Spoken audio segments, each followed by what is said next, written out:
उत्तर प्रदेश की जनता अपने लिए नई सरकार का चयन करने जा रही है और वो प्रक्रिया चल ही रही है। कई चरणों का मतदान संपन्न हो चुका है और लगातार मतदान आगे अलग अलग चरणों में बढ़ रहा है।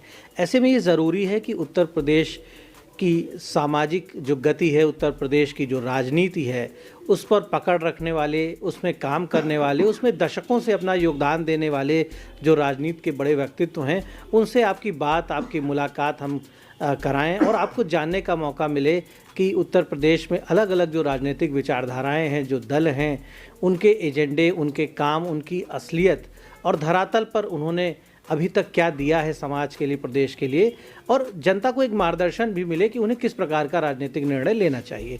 हमारे साथ इस समय शिव प्रताप शुक्ल जी हैं, वर्तमान में सांसद हैं और 4 बार विधायक रह चुके हैं। उत्तर प्रदेश के वरिष्ठतम नेताओं में आपकी गिनती होती है। सर, बहुत बहुत स्वागत है आपका द इंडियन ओपिनियन में। बहुत बहुत धन्यवाद। सर, विधानसभा चुनाव उत्तर प्रदेश का बहुत महत्वपूर्ण माना जा रहा है। पूरे देश के लिहाज से देश का सबसे बड़ा प्रदेश है, सर्वाधिक जनसंख्या वाला प्रदेश है। तो इस चुनाव में जो जनता को फैसला लेना है, तो आप आम लोगों से पहला प्रश्न मैं यही पहले प्रश्न के रूप में यही मैं आपसे जानना चाहूँगा कि आम लोगों को किस प्रकार से आप मार्गदर्शन देना चाहेंगे? नहीं, देखिए, मार्गदर्शन देने की ज़रूरत है क्योंकि अब जनता इस स्थिति में है कि वो सब कुछ समझती है। लोग गलतफहमी में रहते हैं कि हम जनता को कुछ बता रहे हैं। उनसे अधिक जनता जानती है कि सरकार का रोल क्या है, विपक्ष का रोल क्या है। आज न केवल उत्तर प्रदेश बल्कि संपूर्ण भारत में चर्चा होती है तो भारत के प्रधानमंत्री नरेंद्र मोदी जी की होती है, उनके कार्यों की होती है, उनके सेवा कार्यों की होती है, जनता के प्रति जुड़ाव की होती है। तो ऐसी स्थिति में हम ये नहीं कह सकते कि हम उनको मार्गदर्शन देंगे।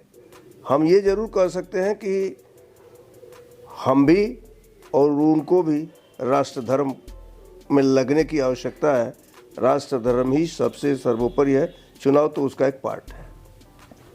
चुनाव एक पार्ट है, ये बहुत अच्छी बात आपने कही कि जो राष्ट्र धर्म है, यानी देश के प्रति जो आपका कर्तव्य है, जो आपका फ़र्ज़ है, जो वास्तव में वही आपका धर्म है कि देश सुरक्षित रहेगा, देश मजबूत रहेगा तो देश का हर नागरिक भी मजबूत रहेगा, सुखी रहेगा, उसका मान सम्मान सुरक्षित रहेगा, उसका भविष्य सुरक्षित रहेगा। ये प्रश्न हमने सबसे पहले आपसे किया था, लेकिन पारंपरिक रूप से जब हम इंटरव्यू करते हैं, किसी व्यक्तित्व के पास हम जाते हैं तो हम उनका परिचय प्राप्त करते हैं। तो आपसे भी हम आग्रह करेंगे कि हमारे दर्शकों को बताएं संक्षेप में अपनी पारिवारिक पृष्ठभूमि के बारे में और कैसे राजनीति में आपका पदार्पण हुआ। नहीं, देखिए, मैं तो बहुत ही मध्यम वर्गीय परिवार का हूँ। विद्यार्थी जीवन में राजनीतिक रुचि थी और मैं विद्यार्थी परिषद से संबंधित रहा। विश्वविद्यालय में रहा, इसी गोरखपुर विश्वविद्यालय से ही मैंने ग्रेजुएशन किया, लॉ ग्रेजुएशन किया। बीच में इमरजेंसी में 20 महीने जेल में भी रहा। जेल से छूटने के बाद फिर विद्यार्थी परिषद का होल टाइमर होकर के चला गया। यहाँ अध्यक्ष का चुनाव भी लड़ा। लौटने के बाद मैंने लगभग 3 साल तक टैक्सेशन की वकालत भी किया, लेकिन 89 में मुझे पार्टी ने टिकट दिया पहली बार और मैं चुनाव जीत करके विधानसभा में गया। फिर प्रैक्टिस नहीं संभव हुआ। 91 में मैं जब सरकार बनी तो उसमें बेसिक एजुकेशन का मिनिस्टर रहा। 93 में फिर जब चुनाव हुआ तो फिर मैं जीत करके गया और उसके बाद 96 में जीतने के बाद उस अंतिम वाला जो मंत्रालय मेरा था, मिनिस्टर के रूप में ग्राम विकास रहा। उसके अंदर कारागार मंत्री भी था, न्याय मंत्री भी था, स्पोर्ट्स भी था, ये सभी वो था, युवा कल्याण था। तो ये सब मंत्रालय मेरे पास रहे, काम करता रहा। 2007 से मैंने संगठन का काम प्रदेश में करना शुरू किया। 2002 में चुनाव में लूज कर गया था और प्रदेश का उपाध्यक्ष रहा। लगभग सभी जो अध्यक्ष रहते थे मैं उनके साथ उपाध्यक्ष रहता था और 16 में मुझे संगठन ने राज्यसभा में भेज दिया। वहाँ मैं श्री अरुण जेटली जी के साथ उनका MOS रहा। अब राज्यसभा में हूँ। ये पूरा है। आपने बहुत सरलता के साथ अपने लंबी जीवन यात्रा, लंबी राजनीतिक यात्रा जो है वो हमारे लोगों के बीच रखी। केंद्र में भी आपको काम करने का अवसर मिला और राज्य सरकार में भी व्यापक अनुभव है आपके पास। उत्तर प्रदेश सरकार ने जो उत्तर प्रदेश में सर्व किया है, 5 सालों में जो काम किया है अलग अलग क्षेत्रों में, और जनता की दृष्टिकोण से अगर देखें तो 2 साल तो ये माना जाए कि कोविड में 2 साल बहुत अच्छा परफॉर्मेंस करने का मौका नहीं मिला, लेकिन आज भी उत्तर प्रदेश में हम जब गुजरते हैं काम भी दिखता है और विफलताएं भी दिखती हैं। कहीं दिख रहा है कि कुछ सड़कें चौड़ी हो रही हैं, कुछ हो गई हैं, लेकिन बहुत सी सड़कें ख़राब भी दिख रही हैं। उसी उत्तर प्रदेश में अस्पतालों में दिख रहा है कि कहीं एम्स बना है, कहीं मेडिकल कॉलेज बने हैं, लेकिन बहुत से जिला अस्पतालों की बदहाली भी दिख रही है। और एक आरोप लगातार लगता है कि जो मंशा थी सरकार की, उसको सरकार ने बातें तो की, डिलीवर करने का प्रयास भी किया, लेकिन धरातल पर उतना डिलीवर नहीं कर पाए, या तो ब्यूरोक्रेसी पर पकड़ नहीं रही, आदेशों का पालन नहीं हुआ। तो ये सारा जो दृश्य है आप किस रूप में देखते हैं? और एक ईमानदार विश्लेषण अगर कोई प्रश्न करे आपसे कि भाई पार्टी के प्रति प्रतिबद्धता तो है आपकी, लेकिन फिर भी उत्तर प्रदेश सरकार का जो परफॉर्मेंस रहा उसको आप किस रूप में देखते हैं? देखिए, उत्तर प्रदेश की सरकार के परफॉर्मेंस की जब तुलना होती है अन्य सरकारों से, तब परफॉर्मेंस पता चलता है। अन्य सरकारों ने कभी विकास, वास्तव में विकास की बात नहीं की। सड़क बना देना कोई बहुत वो नहीं, आवश्यकता के अनुसार हो जाता है, लेकिन उसी सड़क को जब 4 लेन और 6 लेन में बदल दिया जाए तब ये लगता है कि हाँ, उससे पेट्रोल की भी और डीजल की भी बचत होगी और लोगों के समय की भी बचत होगी। ये सोच नहीं तब डेवलप हो पाई थी लोगों की, जो इस सरकार ने, एनडीए की सरकार में प्रधानमंत्री से लेकर के और उत्तर प्रदेश के मुख्यमंत्री तक ने किया, नितिन गडकरी ने जो किया। तो उसके साथ साथ आप ये देखें ना, अस्पतालों की बात आपने कहा है, आज उत्तर प्रदेश में 47 नए मेडिकल कॉलेज खुले हैं। कुछ बन गए हैं, चल रहे हैं। उत्तर प्रदेश एक ऐसा राज्य है जहां आज 2 एम्स है। दिल्ली जैसे में 1 एम्स है, लेकिन यहाँ 2 एम्स है, सुल्तानपुर, रायबरेली और गोरखपुर में। विश्लेषण जब इसका हो विकास, तो 30 वर्षों से पड़ा हुआ फर्टिलाइजर कारखाना गोरखपुर का श्री नरेंद्र मोदी शिलान्यास भी करते हैं और नरेंद्र मोदी उसका उद्घाटन भी करते हैं, लोकार्पण भी करते हैं। विकास हम उसको मानते हैं जो उन्होंने लोगों में विश्वास दिलाया कि नहीं, हमारा प्रधानमंत्री हमारे लिए है, हमारे लिए काम कर रहा है। ये विकास की बात होती है कि आज जब चुनाव की बात आती है तो लोग कहते हैं कि हम वोट मोदी को देंगे, कमल को देंगे। इस नाते कि लोकतंत्र में लोक सर्वोपरि होता है, जनता सर्वोपरि होती है। जनता की आवश्यकताएं समझनी चाहिए किसी भी शासक को, और श्री नरेंद्र मोदी जी ने उसको समझा। अकेले आज उत्तर प्रदेश में 45 लाख प्रधानमंत्री आवास दिया गया है, जबकि अखिलेश जी के समय में 18,000 था। विकास किसको कहते हैं, इसको ना जब विचार करेंगे तब ना पता चलेगा। आज 80 करोड़ लोगों को पूरे भारत में ये मुफ्त में राशन दिया जा रहा है।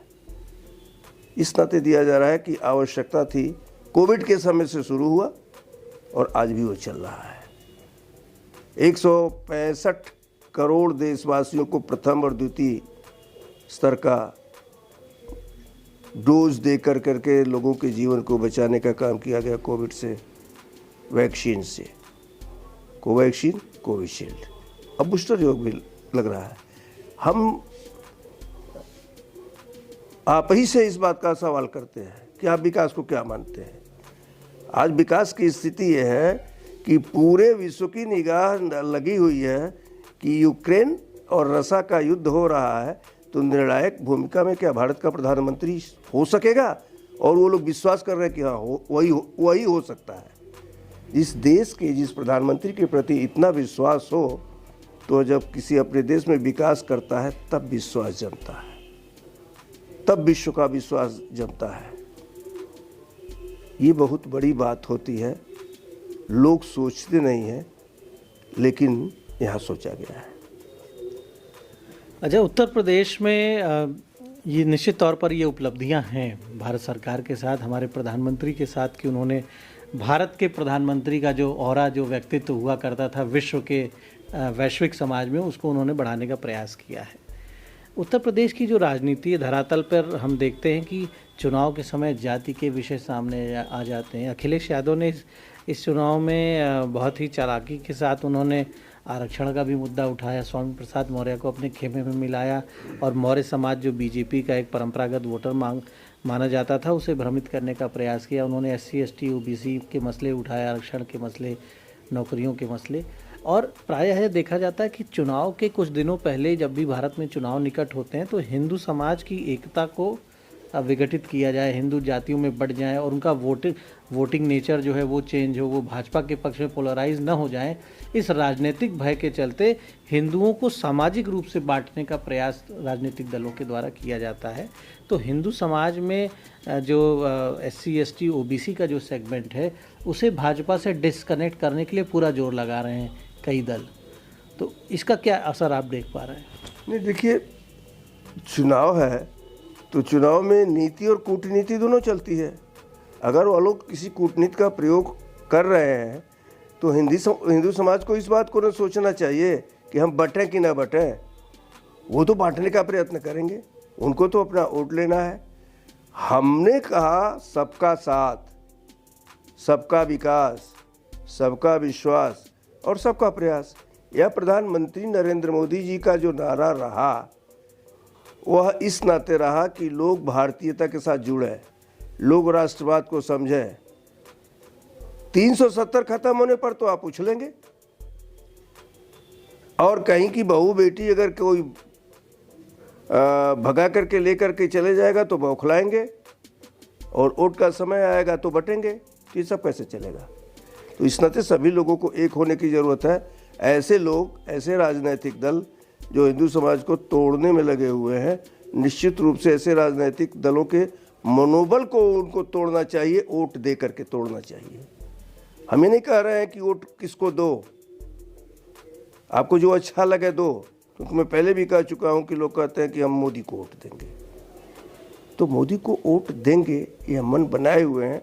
थोड़ा बहुत ज़रूर ऐसी स्थिति आती है कि इधर उधर लोग जाते हैं, प्रभावित होते हैं, उससे इनकार नहीं किया जा सकता, न उसे रोका जा सकता है। ये सब बातें हो गई। इस बार ब्राह्मणों पर भी समाजवादी पार्टी ने काफ़ी काम किया है, और आपके जनपद के पूर्वांचल के बड़े नेता कहे जाने वाले चिल्लूपार पर जिनका दशकों से जिनका प्रभाव रहा, हरीश शंकर तिवारी, उनके परिवार को समाजवादी पार्टी ने अपने खेमे में मिलाया। अम्बेडकर नगर के राकेश पांडे पूर्व सांसद, उनको मिला, और प्रदेश में कई अलग अलग क्षेत्रों के जो लोकल प्रभावशाली ब्राह्मण नेता रहे उनको मिलाया। तो ब्राह्मणों के मन में भी एक भ्रम है। खुशी दुबे का एक प्रकरण बहुत चर्चित है कि भाई बड़े बड़े माफिया उत्तर प्रदेश में हैं जिन पर गंभीर आरोप हैं, तमाम मुकदमे चल रहे हैं, लेकिन उनकी पत्नियां कभी जेल नहीं गई।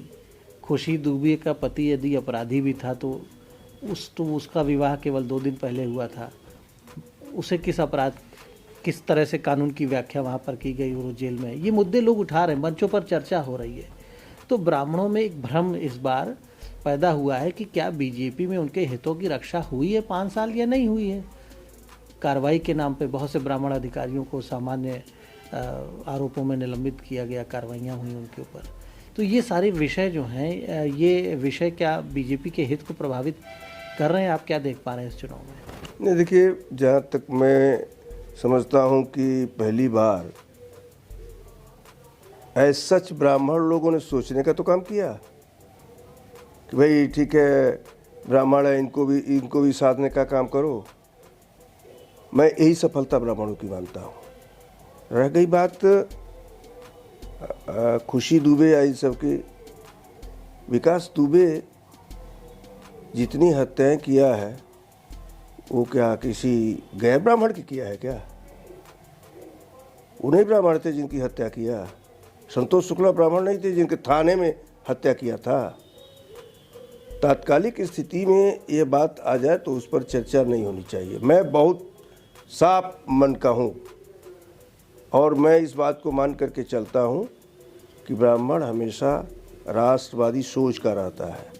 तो उसकी सोच अगर राष्ट्रवादी होगी तो उसको इस आधार पर बरगलाने का काम होगा कि आप को बीजेपी ने बहलाया, फुसलाया या भरमाया। मैं समझता हूँ बहलाने, फुसलाने, भरमाने का काम वो लोग कर रहे हैं जो ब्राह्मणों की सोच को तोड़ने का काम कर रहे हैं। न सोच उसकी टूटी है, न वह टूटा है। वह हमेशा राष्ट्रवाद के साथ रहा है।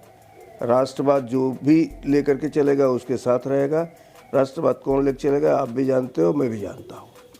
इस नाते मुझे थोड़ी भी परेशानी नहीं है। जहाँ तक हरिशंकर तिवारी जी और लोगों की बात आपने किया है, ये लोग हमेशा अपनी सुविधा के अनुसार अब अपने दिल को दल के साथ बदलते रहे हैं। हम लोग दिल को दल के साथ नहीं बदले हैं, दिल को पूरी तौर पर राष्ट्र के साथ जोड़े रहे हैं और ब्राह्मण उसी को माना जाता है, न कि अपनी सुविधा अनुसार एमएलए बनना, एमपी बनना। ये कोई बहुत बड़ी बात नहीं है। सामाजिक कार्यकर्ता बनना, समाज में अपना स्थान बनाना, यह बड़ी बात होती है। जिसको बनना हो वो बने, एमएलए और एमपी। ऐसे दिल बदलने वाले लोगों को मुबारक हो। निश्चित तौर पे आपने एक स्वच्छ राजनीति की यहाँ पर व्याख्या की कि भाई एमएलए एमपी बनना किसी ऐसे व्यक्ति के लिए जो स्वयं को राष्ट्र सेवक मानता हो या एक अच्छा राजनीतिक सामाजिक कार्यकर्ता मानता हो, उसके लिए वो बड़ा विषय नहीं। बड़ा विषय है कि ईमानदारी से देश की सेवा हो। देखिए, खुशी दुबे का नाम मैंने इसलिए लिया कि कई दलों ने इस मुद्दे को, सतीश चंद्र मिश्रा कई बार मंचों से उठा चुके हैं और वो कह रहे हैं, एक लॉजिक यहाँ पर देते हैं। वो लॉजिक एक बार सोचने के लिए विवश करता है। विकास दुबे का विषय नहीं है, उन लोगों का विषय नहीं जो इनकाउंटर में मारे गए, उस महिला का विषय है जो 2 दिन की ब्याहता। ये प्रश्न मैं फिर आपसे इसलिए कर रहा हूँ कि ये प्रश्न सारे राजनीतिक मंचों पर इस समय जहाँ ब्राह्मण बाहुल्य क्षेत्र है वहाँ ये विषय उठ रहा है और बीजेपी से कोई स्पष्ट उत्तर अभी तक नहीं आ पाया है। मुख्यमंत्री जी से भी पूछा कुछ लोगों ने, कुछ पत्रकारों ने, तो उन्होंने कहा कि कानून अपना काम करेगा। मुख्तार अंसारी की पत्नी जेल नहीं गई, अतीक अहमद की पत्नी जेल नहीं गई, और भी तमाम माफिया हैं अलग अलग धर्मों जातियों के, हिंदू हों या मुसलमान हो। अपराधी कोई भी हो, उसके विरुद्ध कार्रवाई होनी ही चाहिए। लेकिन पत्नियां किसी की जेल नहीं गई और वो महिला जो 2 दिन पहले ब्याह की आई थी लंबे समय से, वो बच्ची जेल में, उस समय नाबालिग भी थी, ये भी विषय सामने आया। तो क्या ऐसे विषयों पर सरकार या संगठन को, अगर सरकार कर रही है तो संगठन को हस्तक्षेप करना चाहिए, जहां अगर समाज को किसी इस प्रकार की पीड़ा हो रही है किसी ऐसे फैसले से? मुझे लगता है कि मुख्यमंत्री ने जो वाक्य कानून से निकला, जवाब वही सही है। मैं इस बात को मान करके चलता हूँ कि किसी एक से पूरे समाज को नहीं तौला जा सकता है। ऐसा नहीं है कि चावल का एक दाना निकाल लिया और इससे ये हो गया चावल पक गया कि नहीं पक गया। मैं कानपुर की भी स्थिति जानता हूँ, प्रयाग की भी स्थिति जानता हूँ, हर जगह की स्थिति को जानता हूँ। मैं ये नहीं कहूँगा कि खुशी दुबे को 2 दिन की ब्याहता है तो उसके साथ न्याय हुआ अन्याय हुआ, क्योंकि मुकदमा अदालत में है तो स्वाभाविक रूप से उस पर टिप्पणी करना बहुत उचित नहीं है। किसी की पत्नी जेल जाए यह उचित मैं नहीं मानता हूँ, लेकिन किसी एक की तुलना अन्य पत्नियों से किया जाए यह भी उचित नहीं मानता हूँ। कभी कभी की स्थिति होती है, हमारे यहाँ कहा जाता है गेहूं के साथ घुन भी पिसता है। तो आप इस बात को मान करके चलिए परिस्थिति ऐसी रही होगी जिसमें खुशी दुबे आज जेल में है, अन्यथा वही खुशी दुबे नहीं रही होती तो शायद जेल में नहीं रहती। तो परिस्थितियाँ होती हैं, इन परिस्थितियों के आधार पर आकलन करते हैं और आकलन के आधार पर निर्णय लिया जाता है। पुलिस का वह निर्णय उस समय रहा होगा, उसका विवेचना करने का अधिकार मुझे नहीं है, क्योंकि अदालत में केस है। आज जो 5वें चरण का मतदान, आज उसकी पूर्व संध्या है, कल मतदान होना है और उत्तर प्रदेश की जनता जो है लगातार एक एक चरण बीत रहा है और धीरे धीरे चुनाव भी अपनी अंतिम स्थिति की ओर पहुंच रहा है और फिर 10 मार्च की तिथि भी नज़दीक आ रही है। तो करोड़ों लोग सोच रहे हैं, पूरे जो भारत बहुत बड़ा लोकतंत्र है, बड़ी संख्या में लोग सोच रहे हैं, दिलों में धड़कनें तेज हो रही लोगों की और 10 मार्च की प्रतीक्षा हो रही है। आपका बड़ा व्यापक अनुभव है समाज का, राजनीति का। इस बार क्या परफॉर्मेंस देख रहे हैं? मतलब कितनी सीटें होंगी? 17 से बेहतर होगा या 17 से कुछ कमज़ोर होगा? नहीं, बेहतर या कमज़ोर मैं नहीं कह सकता हूँ। मैं दो बातें बहुत साफ कह सकता हूँ कि उत्तर प्रदेश में निश्चित रूप से भारतीय जनता पार्टी एनडीए गठबंधन की सरकार बनेगी और निश्चित रूप से 300 के पार होगी। यही स्पष्ट रूप से दिखता है और इसी के आधार पर चुनाव का परिणाम आएगा। देखिए, पिछली बार जब आपने ऐतिहासिक बहुमत हासिल किया था, बड़ी संख्या में आप सीटें जीत गए थे उत्तर प्रदेश में, उस समय यूपी में आपको ज़्यादा मौका नहीं मिला था काम करने का। पहले मिला था, काफ़ी लंबा गैप हो गया था। फिर आप मोदी जी दिल्ली में आए और यूपी में भाजपा एक प्रचंड बहुमत से आ गई। अब तो 5 साल काम भी किया है, तो 17 की तुलना में और प्लस होना चाहिए परफॉर्मेंस। यूपी में काम करने का मौका मिला है तो सीटें गिरनी नहीं चाहिए, बढ़नी चाहिए। सेवा करने का मौका दिया जनता ने। मैं ये थोड़े कह रहा हूँ कि 403 की पूरी सीट मुझे ही मिल जानी चाहिए, ना हम उतना लड़े ही हैं। जो लड़े हैं उसके आधार पर मैंने कहा 300 के पार, और उस 300 के पार की स्थिति में पिछली बार भी 300 के पार रहा, अब की बार भी 300 के पार ही रहेगा और तब भी बहुमत की सरकार बनी थी, इस बार भी बहुमत की सरकार बनेगी। तब पिछली बार भी एनडीए गठबंधन होने के बावजूद भाजपा बहुमत भी थी, फिर भी एनडीए को साथ लिया, और अब की बार भी भाजपा बहुमत में रहेगी, एनडीए को साथ लेकर के चलेंगे और सरकार पूरी तौर पर काम के आधार पर हम जनता से वोट मांगे हैं। आदित्यनाथ का लॉ एंड ऑर्डर, विकास की बात, इसी गोरखपुर में जहाँ हम और आप बैठ करके बात कर रहे हैं, जा करके देख लीजिए, साफ साफ विकास दिखता है। तो जो दिखता है जनता उसी के अनुसार आकलन करती है, आकलन करके वोट देती है। तो हम में जरा भी गलत फहमी नहीं है। हम ये मान करके चलते हैं कि नहीं, हम 300 के पार रहेंगे तो रहेंगे, सरकार बनाएंगे तो बनाएंगे। जो लोग गाली दे कर करके प्रधानमंत्री से लेकर के और सब लोगों को, अब ये कौन सी बात है कि एक व्यक्ति जो मुख्यमंत्री रहा हो, ये पत्रकार सवाल करते कि प्रधानमंत्री 3 दिन तक रहेंगे काशी में, तो ये कहता हो कि अंतिम दिन तो काशी में ही बीतते हैं लोगों के। इस प्रकार की प्रतिक्रिया करने वाले लोग समाज को दिशा नहीं दे सकते हैं। प्रधानमंत्री यहाँ भी समाज को दिशा दे रहे हैं और पूरे विश्व समाज को दिशा देने में अपने को सक्षम बनाने का काम किए हैं। इस नाते मुझे किसी प्रकार की घबराहट नहीं है। अच्छा, यहाँ गोरखपुर की हम स्थानीय राजनीति की बात करें तो गोरखपुर की राजनीति, गोरखपुर से आपका भी बड़ा पुराना नाता है और योगी आदित्यनाथ भी यहाँ पर, वो भी यहाँ की लोकल पॉलिटिक्स के एक स्तंभ के रूप में स्थापित हुए। गोरखपुर में जब घूमते हैं आसपास पूरे क्षेत्र में, तो गोरखपुर में लोग कह देते हैं, खुलेआम कह देते हैं, कई बार योगी जी पर आरोप भी लग जाता है, कुछ ब्राह्मणों से मतभेद रहता है उनका, ब्राह्मणों से, ब्राह्मण समाज के और उनके बीच कुछ दूरी या डिफरेंसेस के साथ ब्राह्मणों का उत्पीड़न होता है। योगी जी को लोग, कुछ लोग उनको ये आरोप लगाते हैं कि ठाकुरवाद का आरोप लगाते हैं, क्षत्रिय होने की वजह से वो एक जाति विशेष, इस तरह की भी बातें सामने आई। सरकार में चर्चा भी हुई, लगातार मंचों पर भी लोगों ने कहा। आप इसको यहाँ के स्थानीय धरातल पर आप बहुत करीब से देख पाते होंगे, योगी जी की कार्यशैली शुरू से आप देख रहे होंगे, आप उनको देख रहे होंगे, वो आपको देख रहे होंगे। आपके बारे में भी इस तरह की चर्चाएं रहती हैं समाज में कि आपके उनके बीच भी शीत युद्ध की स्थितियां रही हैं या वर्तमान में हैं कि नहीं, ये मैं नहीं जानता हूं, लेकिन ऐसी बातें आई, हम लोग के पास भी आई हैं। यथार्थ क्या है, सत्य क्या है? देखिए, मैं सिर्फ इतना जानता हूँ, राजनीति में मतभेद होते हैं, मनभेद नहीं होना चाहिए, और किसी में भी मतभेद होता है तो होना चाहिए, मनभेद नहीं होना चाहिए। मैं पार्टी से जुड़ा हूँ, तो योगी आदित्यनाथ हमारे सांसद के रूप में जब भी चुनाव लड़े तो मैंने उनका सपोर्ट किया। मैं व्यक्ति को नहीं जानता हूँ, मैं पार्टी को जानता हूँ। रह गई आज यहाँ की ये, तो ये बहुत पहले से ब्राह्मण ठाकुर का यहाँ वो चलता चला आ रहा है, लेकिन ब्राह्मण बहुत पहले कांग्रेस के साथ था और आज पूरी तौर पर भारतीय जनता पार्टी के साथ है। भारतीय जनता पार्टी के साथ कहने का मतलब वोट तो योगी आदित्यनाथ को भी करेगा, क्योंकि वो भारतीय जनता पार्टी के प्रत्याशी हैं। ये तो ठीक है, वोट करेगा वो पार्टी के प्रति, राष्ट्र के प्रति, पार्टी के प्रति। लेकिन क्या आज के इस युग में जब बीजेपी के बड़े बड़े नेता, चाहे योगी आदित्यनाथ हो चाहे शिव प्रताप शुक्ल हों, जब समाज को नेतृत्व देने की बात करते हैं, समाज को संगठित करने की बात करते हैं, सांस्कृतिक राष्ट्रवाद की बात करते हैं, इस युग में अगर ब्राह्मणवाद और ठाकुरवाद की बातें सुनने को मिले तो क्या शर्मनाक नहीं है? क्या एकजुट नहीं हो जाना चाहिए? मतभेदों को भुला नहीं देना चाहिए? या फिर बैठ के बातें करके विषयों को सुलझाने का वक्त नहीं है कि कम से कम अब ब्राह्मणों और क्षत्रियों को तो लोग मानते हैं कि भाई सनातन धर्म के अगुआ हैं, हिंदू धर्म के प्रमुख लोग हैं, मार्गदर्शक हैं, और अगर आप इस तरह से उलझे हुए हैं, इस तरह की बातें सामने आ रही तो क्या इस पर काम होना चाहिए?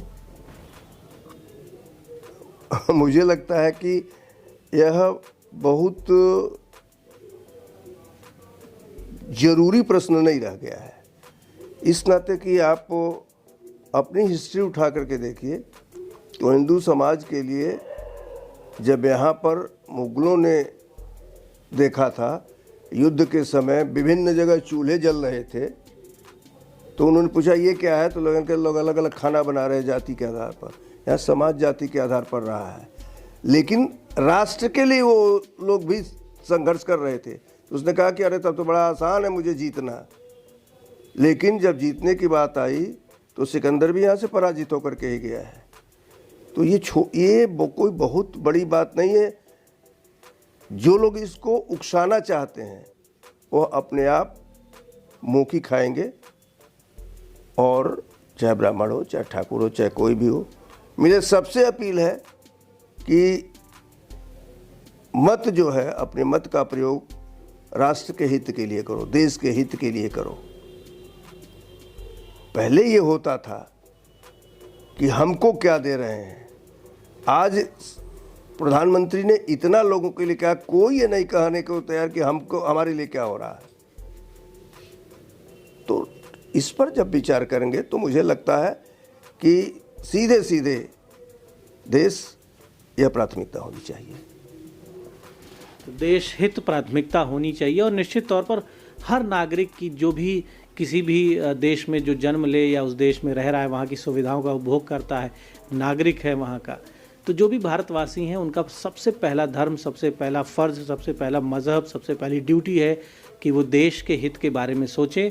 और कोई भी विचारधारा हो आपकी, आप देश के हित को सोचते हुए ही अपने जीवन में आगे बढ़ें। और ये चुनाव का वक्त है, तो जब आप वोट डालने जाएं तब भी आप देश का हित सोचें, बढ़ चढ़कर मतदान करें। चुनाव आयोग भी आपसे अपील कर रहा है, और आगे बढ़ते रहें। और ये बात हमेशा ध्यान में रखें कि आपके जीवन में सामान्य कार्य व्यवहार में भी आप अपने देश के हित को मुख्य धारा में, प्रधानता में रखें। तो हमने शिव प्रताप शुक्ल जी से बात की और एक अच्छी बातचीत कई विषयों पर हुई। उन्होंने सभी प्रश्नों का अच्छा उत्तर दिया, खुलकर उत्तर दिया। हम धन्यवाद देते हैं आपको कि आपने समय दिया।